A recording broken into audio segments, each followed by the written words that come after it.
El ejercicio físico literalmente es en esencia uno de los controles del envejecimiento saludable. ¿Podemos establecer rutas nuevas a nivel emoción, pensamiento? Categóricamente sí. ¿Por qué? Si sabemos, no debo de ser alcohólico, tengo que hacer un determinado tipo de ejercicio y ser saludable, no debo de comer determinado tipo de alimentos que sé que no me viene bien. ¿Y por qué no lo hago?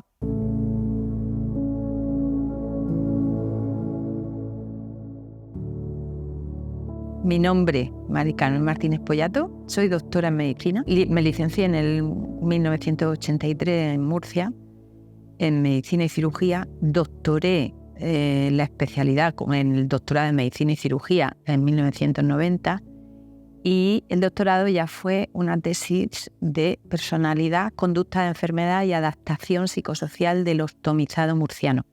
Hice una diplomatura en psiquiatría, hubo un tiempo que trabajé en psiquiatría. En el año, no recuerdo, pero igual, ya digo, hace 25 años empecé a trabajar en una consulta privada, incorporé la medicina estética y me resultó muy fácil poder ver cómo la mayoría de las personas procuran buscar fuera lo que dentro les está suponiendo un conflicto.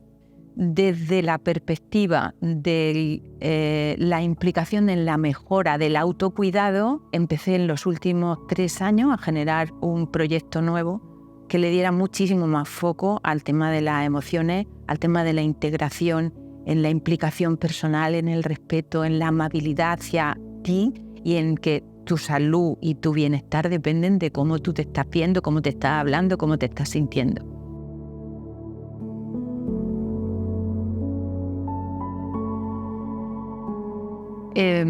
Enlazar lo que son pensamientos, lo que son emociones, cómo las procesamos, desde dónde las procesamos, vamos a desarrollar.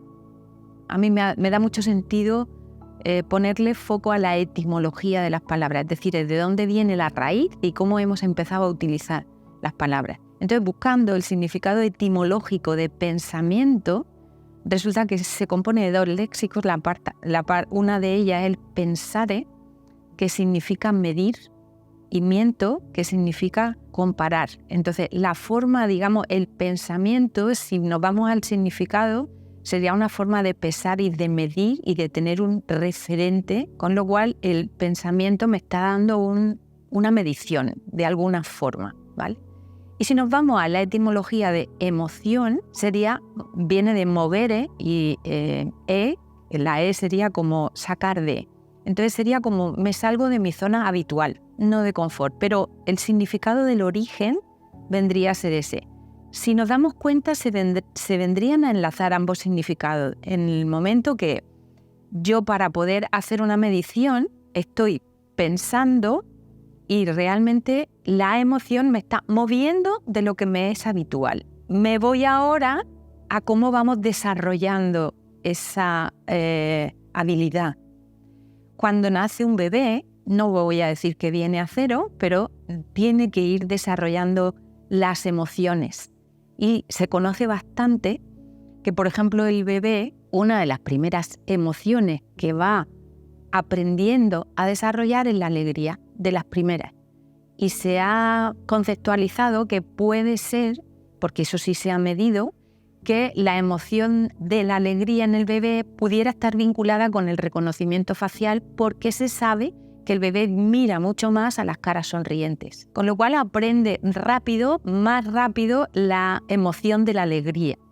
Desarrolla más tarde el miedo y se ha visto que, por ejemplo, según cómo desarrollan esa interrelación, terminan pudiendo tener un apego seguro. Esto no es un día solo, esto es un continuo. De hecho, para casi equiparar el cuántas emociones ha sido capaz de ir aprendiendo, sacándolo de lo que identifica y lo que no identifica un niño, un bebé, desde que empieza a desarrollar esas emociones, nos hemos metido prácticamente en los 10 años. Aún así, metidos prácticamente también luego en la adolescencia, se siguen incorporando ciertas emociones, de tristeza, de ira, de frustración. Entonces, ¿cómo estamos significando y cómo estamos aprendiendo a pensar, a medir, es en función de cómo nos estamos moviendo de lo habitual? De esa manera, podríamos interpretar que estamos condenados, como dice, por ejemplo, Bruce Lipton en su libro En la biología de la creencia, que dice, bueno, vale, me estás diciendo que la genética no es necesariamente de aquí no te escapas ni dando saltos, sí que lo puedes mover, porque para eso sabemos que funciona la epigenética, que viene a ser lo que influye en mi medio externo en lo que yo traigo de serie, porque si no, no nos moveríamos jamás. O sea, es como, ¿para qué estamos viviendo? ¿Para qué estamos desarrollando ni haciendo nada si tú estás condenado con lo que traes de serie? Y no es así. Se ha hablado de que hay un periodo crítico, prácticamente hasta los 7 años, en el que el niño hace la mayoría de esos referentes para saber cómo hace la medición en sus pensamientos y cómo va desarrollando una personalidad que termina desarrollándolo luego en la adolescencia y establece, digamos, un perfil de personalidad en base a todas esas mediciones o esos archivos de referencia con los que luego va a poder medir qué significa una cosa y qué significa otra. Para hacer un ejemplo fácil, tú estás interpretando algo en función de cómo tienes tus patrones de referencia. Imagínate que a ti de pequeño te ha mordido un perro y que a mí me salva la vida. Evidentemente el perro es el mismo. La significación en el sistema de valores de medición que tú vas a hacer de lo que para ti representa un perro va a ser completamente opuesto casi a lo que está representando para mí. Eso por hacer un ejemplo muy simplista, ¿vale? En ese sentido, se sabe, hasta los años 70-80 se decía, el cerebro una vez que está configurado no se mueve. Y se establecen circuitos que se interconexionan en un formato, digamos, asociativo, donde yo, si me ha mordido el perro, pero además estaba de noche, estaba lloviendo, era invierno, hacía frío, yo he asociado todas esas circunstancias a lo que pasó en ese momento, con lo cual se me graba todo como en un archivo conjunto, donde yo en el mismo cajón, digamos, de la referencia del miedo o de la condición que se me dio, lo guardé. Y determinadas historias referenciadas de emociones sí que me resultan más huellas emocionales, en el sentido de que si yo me guardo una emoción de miedo con todo ese contexto, he necesitado generar una química. Y esa química se me ha guardado en una condición que yo estoy viviendo luego en una situación concreta.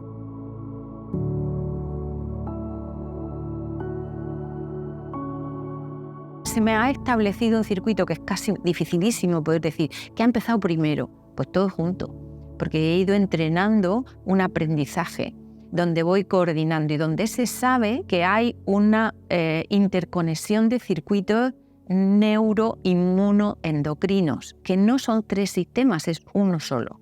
O sea, lo que mi sistema nervioso ha montado como un cableado donde las neuronas, y ahora me voy a la parte del corazón, pero las neuronas que se me establecen, que digamos serían los cables por donde va a circular determinada forma eléctrica, vamos a entenderlo todo más fácil así, se me han montado juntos. Es como si tienes 2 habitaciones y me han hecho la instalación de una determinada manera en la que doy a un interruptor y se me enciende la luz en los 2 sitios. Entonces, ese cableado de esas neuronas en ese condicionante que se dio, se montó junto.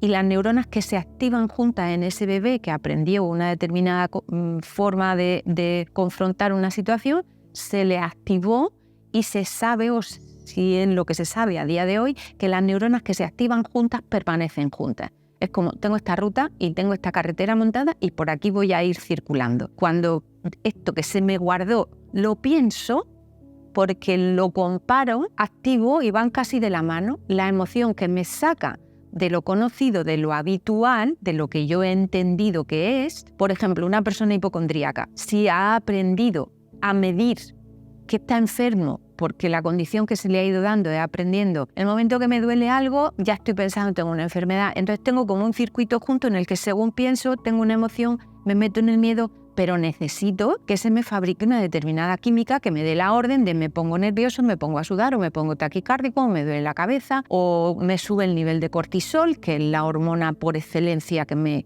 genera o que se genera para sostener esa situación de estrés. Entonces, claro que necesitamos el estrés para vivir, imprescindiblemente, si no estaríamos como, es que no soy capaz ni de moverme, así venga un león a comerme. Pero en el momento que me he activado, yo no puedo estar activado todo el día. Sería como salir corriendo delante del león y que jamás pudiera pararme a respirar tranquilo. Terminaría agotado, que es lo que hacemos mucho en esta dinámica social que tenemos a día de hoy establecida menos serena, vamos a decir, que parece que vamos corriendo a tener que llegar no sabemos a dónde, cuando si lo pensamos un poco serenamente, nuestros abuelos y tatarabuelos tenían 10 hijos, 12 hijos, tenían que irse a cultivar, levantarse temprano, lavar a mano, cocinar yendo a la compra casi a diario. O sea, la estructura era como mucho más complicada y seguramente corrían menos. Y ahora parece que llevamos al león detrás todo el día en no me da tiempo. Da igual incluso que sean personas, porque yo tengo bastantes pacientes que ya no son tan jóvenes. Tengo que recoger a mi nieto, tengo que ir a hacerle el favor a mi hijo. Yo no tengo tiempo de estar en casa. ¿Y cómo que no tienes tiempo? No puedes prestar atención a ti, no saco el rato. Entonces necesitamos socialmente conceptualizar que la emoción tenemos que marcárnosla cada uno a nosotros.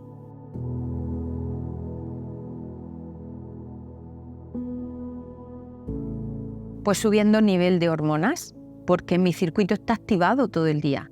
Sería como que tuvieras un edificio y tuvieras todas las luces encendidas, todos los circuitos funcionando, en el que mi orden es sal corriendo que viene el león. Entonces necesito imagínate, desde el miedo, si llevamos los últimos años viviendo en el miedo, donde la publicidad de la mayoría de las cosas es cuidado que te da y que te enfermas, cuidado, o sea, hay muy pocos mensajes de calma. El cerebro no sabe lo que es verdad y lo que es mentira del todo.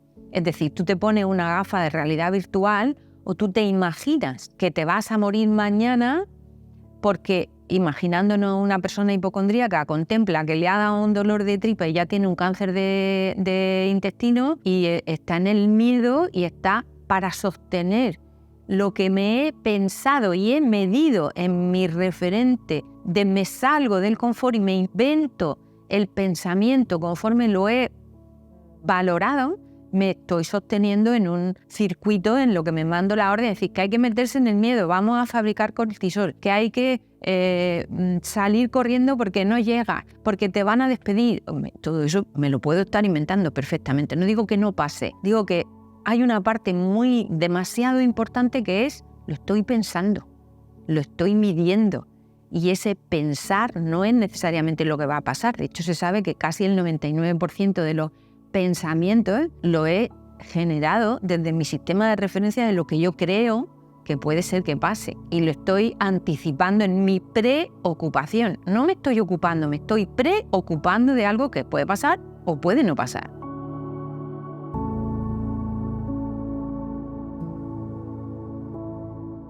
Mira, el cerebro se cree lo que tú le cuentes y sobre todo se cree lo que tú sientas, porque lo de estoy diciendo, y eso lo tengo muy testado en las personas con las que, por ejemplo, hago sesiones de Psyche, y el Psyche es como una reprogramación. O sea, yo aprendí de niño que el perro me da miedo, ¿vale? Y volviendo al ejemplo simplista del perro, alguna paciente he tenido que tenía miedo a los perros y que ahora mismo tiene perro. ¿Qué pasa con la mayoría de las terapias que son, por ejemplo, cognitivo-conductuales o alguna terapia en la que yo repito? Y no digo que no funcionen, digo que algunas cosas son más lentas, porque solo las verbalizo, pero no las siento como una verdad.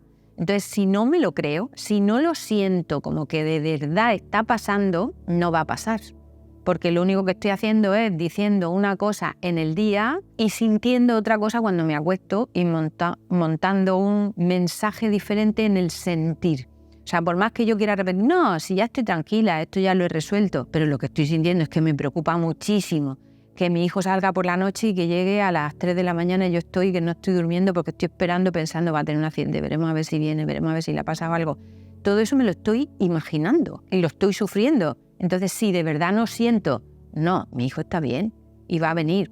Da igual que tú te preocupes, si le va a pasar algo, le va a pasar algo. Y cuando llegue te va a quedar tranquila. Pero eso no quiere decir que cuando se acueste no pueda tener un infarto o un derrame cerebral. O sea, si quisiéramos estar contemplando todo lo que pudiera estar pasando, estaríamos sin poder vivir. Entonces, ¿cómo podemos salir del pensar e irnos al sentir? Pues mira, uno de los programas que yo ahora mismo he diseñado precisamente es ese. O sea, mi mente no puede estar, si estoy sintiendo algo, no lo estoy pensando. Salgo de estar haciendo la medición. Imagínate, por eso, por ejemplo, la meditación es súper útil. Una, porque anda buscando montar circuito nuevo. Porque si yo aprendí a hacer las cosas de una determinada forma y a pensarlas, no voy a quitar o a que deje de existir el circuito que ya estaba. Voy a, digamos, machacar y a montar un circuito nuevo. Y ese circuito nuevo tiene que ser, pues si de pequeño me estuvieron ninguneando o yo así lo sentí y aprendí a estar en el miedo, me van a sacar a la pizarra, me van a estar riñendo, me van a decir que no puedo, El niño está interpretando como puede. Entonces tengo que sentir otra cosa. Y entonces tengo que establecer una ruta nueva. En los años 70-80 sí que se vio que el cerebro es plástico, que yo puedo moldearlo aún en la vida adulta, que nos decían hasta hace no tanto tiempo que es que el cerebro estaba configurado así y no se movía y que no había manera de mover los circuitos que ya tenía. Y se sabe que sí se mueven los circuitos que ya se tienen. Entonces yo puedo recablear. ¿Cómo? Entrenando, por ejemplo, en la meditación, y la meditación guiada es muy útil desde... No digo que siempre tengas que hacer las meditaciones orientadas con alguien, pero esto es como el ejercicio. ¿Te es más cómodo tener un entrenador? Pues sí, habitualmente. ¿Te es más fácil decir, me pongo yo en mi casa a hacer ejercicio? Podríamos todos, claro. ¿Por qué entrenamos todos que me enseñen a cómo debo comer de una forma más saludable? Pues igual tenemos que entrenar cómo me tengo que sentir y respetar y cómo vuelvo a hablarme conforme me levante por la mañana y me mire al espejo. Cómo me sonrío en el espejo. El cerebro no sabe si es verdad o mentira. Si tú te pones delante del espejo en una sonrisa, entiende que estamos contentos. No va a entender que estoy enfadado, va a entender que estoy contento. De hecho, tú te pones a hablarle a alguien con una sonrisa en la boca y difícilmente vas a entrar en una bronca. No lo entiende, el cerebro no entiende que te estés riendo y estés enfadado. Lo entiende muy mal. Entonces, mi cerebro se pasa todo el rato cartografiando mi postura. Si estoy derecho, si estoy encorvado, si estoy con el ceño fruncido, si estoy con la cara de pena. Todos los gestos me los está reproduciendo. Una para identificar quién soy yo y otra para identificar quién es el que tiene enfrente, para estar ubicado en mi interocepción, en mi postura corporal. Mi cerebro me identifica y me identifica a mí, identifica al que tengo enfrente. De manera casi como un ordenador en un mensaje, en un formato código, 0101, en un código, como mismo si fuéramos un ordenador biológico, yo estoy haciendo una interpretación. Incluso hay formas muy sutiles de cómo se dilata la pupila, cómo se hacen determinados gestos sutiles. Eso se aprende de forma casi involuntaria.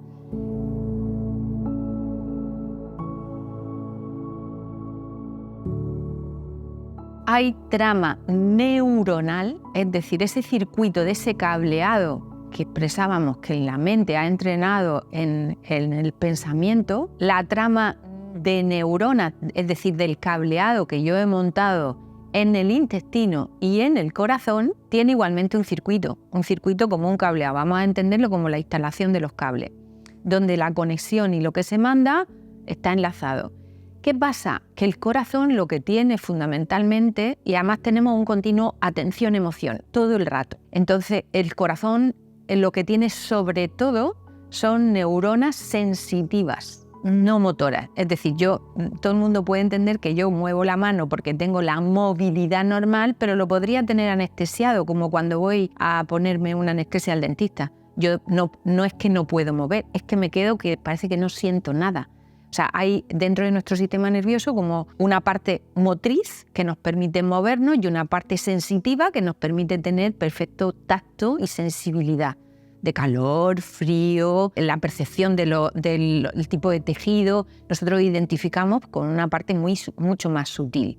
Entonces, esa parte emocional la guarda fundamentalmente el corazón. Mi huella emocional, en ese circuito que yo he ido entrenando, se me queda como si hubiera puesto el pie en la arena y se me quedara grabado sobre todo en mi corazón y en el circuito del intestino, de las neuronas, donde además se me fabrican esos neurotransmisores que yo necesito para reproducir esa emoción que me ha hecho moverme de lo que yo conocía. Entonces, el bienestar, el miedo, esos neurotransmisores que siempre hemos entendido que estaban en la mente, están en el intestino. Y si yo quiero enredar un poquito más, añado que tenemos muchísimo más familias y colonias de bacterias, virus y hongos viviendo con nosotros, que ellos también viven y comen de lo que yo le doy de comer y de lo que yo siento, y producen vitaminas y generan muchos mensajes que necesito para sobrevivir. Entonces, si yo estoy comiendo determinado tipo de alimentación, y vamos a irnos a lo que más todos conceptualizamos, comida basura, no entrar en una cosa en concreto, están comiendo, pues sería como decir, es que tengo una flora del desierto de Almería o tengo una flora o una fauna del bosque de los Pirineos o en un Galicia, donde tengo otro tipo de clima. A nosotros nos pasa igual, establecemos como un clima donde voy a darle de comer a un determinado tipo de microbioma. Los mensajes de incluso activación y apagado de algunos genes pueden estar condicionados en base a cómo funcionan algunas bacterias, virus u hongos o no, y mi sistema inmune no lo vamos a sacar de la ecuación, ya lo hemos dicho antes, sistema neuroinmunoendocrino. Depende de lo que yo coma, voy a tener que estar manteniendo a raya o no la insulina, voy a tener o no activos determinados genes que me están diciendo para que aquí no se puede meter más azúcar, por ejemplo, y voy a hacer que me fabriquen o no adecuadamente, por ejemplo, vitaminas, y que se absorban los nutrientes con mucha rentabilidad, o voy a tener un intestino, digamos, vamos a poner otro ejemplo muy comprensible, es decir, tengo un drenaje de un lavabo y resulta que es que está lleno de porquería y es que casi no drena. Entonces mi absorción de nutrientes enfocamos en te tienes que tomar vitaminas, nutrientes y tal, pero si es que no lo vas a absorber, vamos primero a reparar, vamos a que a lo mejor ese intestino permeable como concepto de tengo agrietada la unión entre las células que tienen que dejar el paso del nutriente, pero no del trozo del alimento entero, por hacer el tema más grosero y que se haga más comprensible. Entonces me tiene que entrar un fragmento, me tiene que entrar el magnesio o el potasio del plátano, pero no el trozo de plátano. Entonces, si resulta que tengo agrietada la valla que me recubre, igual que entendemos que tenemos que tener completamente íntegra la piel para no tener compromisos de otro tipo de contaminación, en la parte de dentro pasa igual. Yo tengo que tener integridad en mi recubrimiento interno, en mi mucosa de la boca, del tubo digestivo, en todo. O sea, mis recubrimientos están perfectamente diseñados para que se permitan determinados pasos, pero no más de lo que estamos necesitando que atraviese las paredes de las mucosas o de la piel.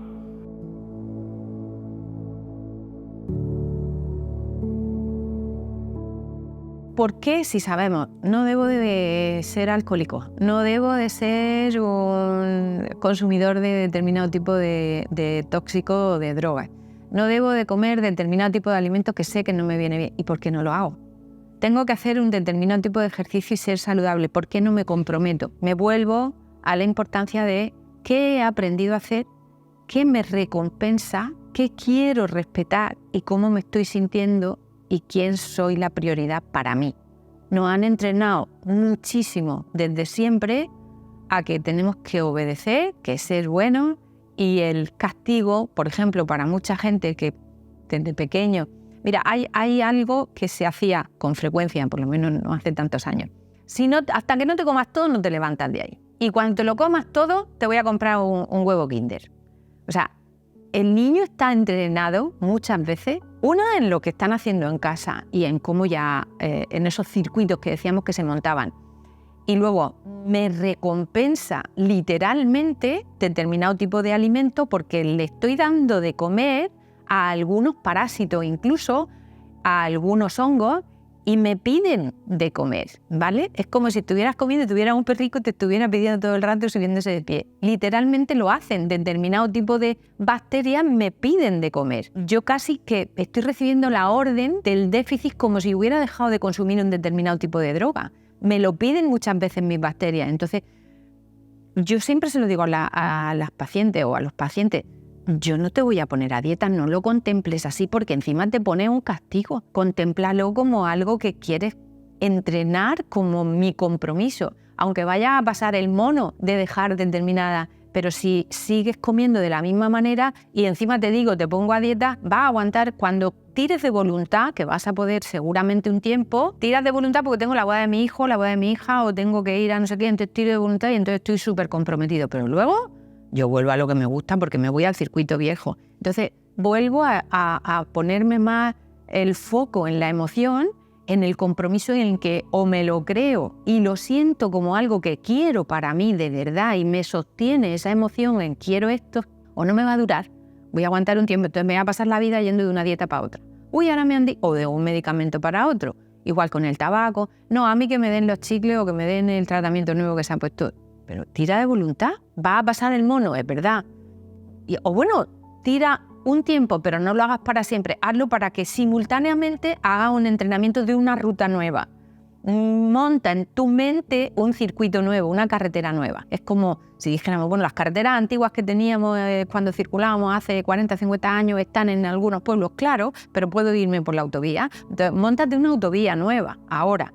No te vayas todo el rato por lo que montaste si sabemos que ahora el cerebro es plástico. Si yo me quedé en que me abusaron, en que se rieron de mí, en que tuve una historia perversa, tengo que resignificar esa emoción que me dejó una huella en el corazón, donde yo recibo determinada parte de eso que se me guardó junto, me despierta el pensamiento y entro ahí en ese circuito pensamiento-emoción y ahí va en automático mi circuito viejo. Monta uno nuevo. Y resignifica. Si mis compañeros de clase se reían de mí porque yo era el que no podía hacer gimnasia porque era un desastre, yo tengo que ver que eso ya pasó. Y no voy a cambiar lo que pasó, pero sí como me lo guardé. Dejo de seguir en el dolor de aquello para darme mi premio y decir, pues ahora verás tú, me voy a comprar un helado, me voy a dar el premio y me voy a encontrar súper bien. Y es verdad, me voy a encontrar súper bien porque de momento el azúcar, por ejemplo, me utiliza los mismos receptores a nivel neurológico, y cuando digo neuronas volvemos a los circuitos cerebral, cardíaco menos porque es más sensitivo y digestivo, y en el mismo circuito de la flora le doy de comer y me fabrican dopamina, estoy más contento, me fabrican serotonina o me fabrican una hormona, entonces me la vuelven a pedir, porque mi cuerpo, mis células han estado embuidas en ese líquido con ese químico mucho tiempo. Y estoy acostumbrado a sentir eso, aunque sea estar montado en la moto. Hay mucha gente que dice, uy, estoy contentísimo de ir todo el día acelerado, me gusta esta sensación. Pues claro, como el que consumiera cocaína. Está acostumbrado a eso, pero bueno, pues si quieres seguir en eso, tírale. Pero si quieres salir de la cocaína, sabes que vas a dejar de sentir eso. Tendrás que empezar a acomodarte, voy a sentir otra cosa y me siento bien.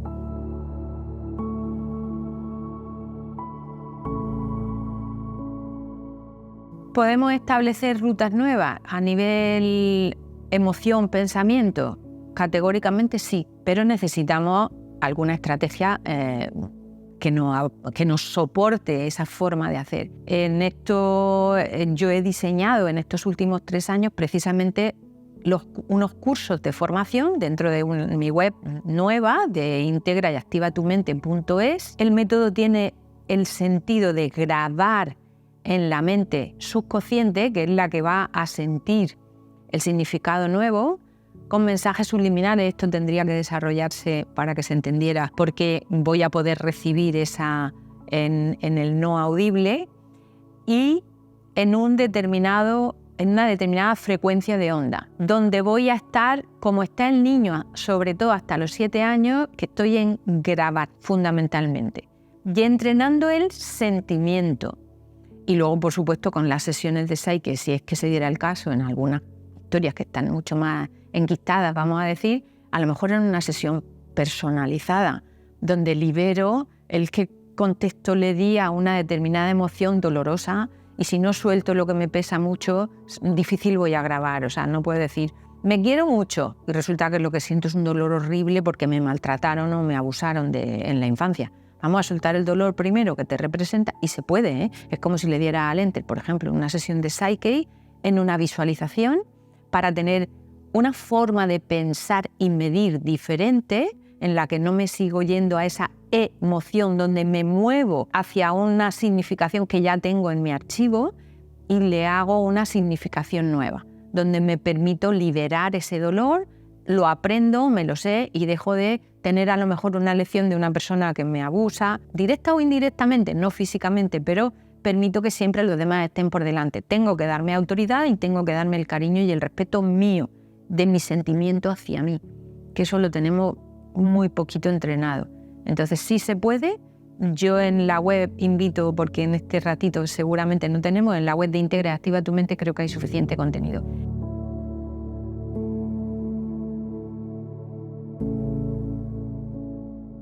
¿Cómo afectan las pantallas, por ejemplo, a la mente de todos? y por supuesto la de los niños está más maleable y está entrenando su emoción. Y realmente estar viendo la pantalla es casi estar en esa imagen, sonido, luz, colorido. Me está entrenando como mismo están entrenadas las pantallas, por ejemplo, de las máquinas tragaperras, para hacerme adicto a esa recompensa inmediata de luz, sonido, donde o gano o veo y ni siquiera sabemos que están recibiendo esas mentes que están grabando una emoción nueva. ¿Qué le está generando? ¿Me gusta? ¿No me gusta? ¿Me da miedo? ¿Estoy sufriendo? ¿Qué está haciendo el personaje? Estoy con el corazón encogido porque no sé si se está muriendo. Las pantallas nos están entrenando la mente a la emoción, me está sacando de lo habitual, me estoy haciendo el archivo de pensamiento donde me voy a guardar qué significado o qué patrones de referencia voy a utilizar a futuro. Con lo cual, tanto de niños como de adultos, cuidado con lo que estamos viendo en las pantallas porque no lo hemos diseñado nada más que desde lo virtual.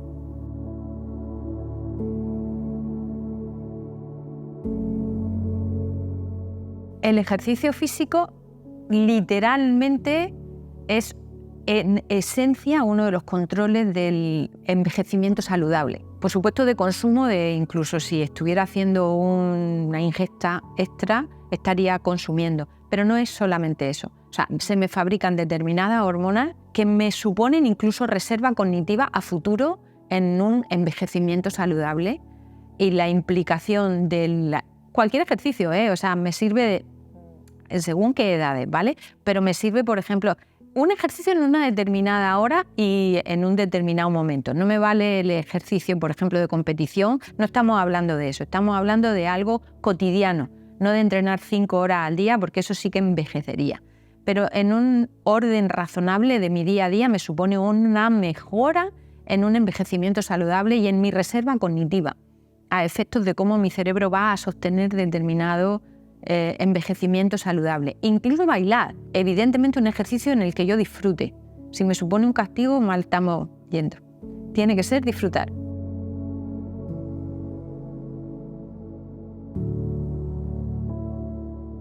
¿Dónde pueden contactar conmigo? Hay un teléfono en la web de integrayactivatumente.es al que pueden incluso coger cita para informar quien no tenga claro con la información que ya hay en la web. Hay cursos que le pueden echar un vistazo a algunos de los vídeos explicando en qué consisten los cursos, explicando en qué consiste el Psyche, pero busco la manera de tener una asistencia personalizada. Evidentemente para eso tengo un tiempo limitado. Hay un calendario en el que pueden coger cita de una entrevista de 15 minutos por las dudas que pudieran quedar. En integrayactivatumente.es creo que hay suficiente contenido y por supuesto a futuro va a haber mucho más. En Telegram está el grupo de Integra y Activa tu Mente. Ahora empieza a haber más gente que tiene Telegram, entonces bueno, les invito si les resulta más fácil que estén en el grupo de Telegram.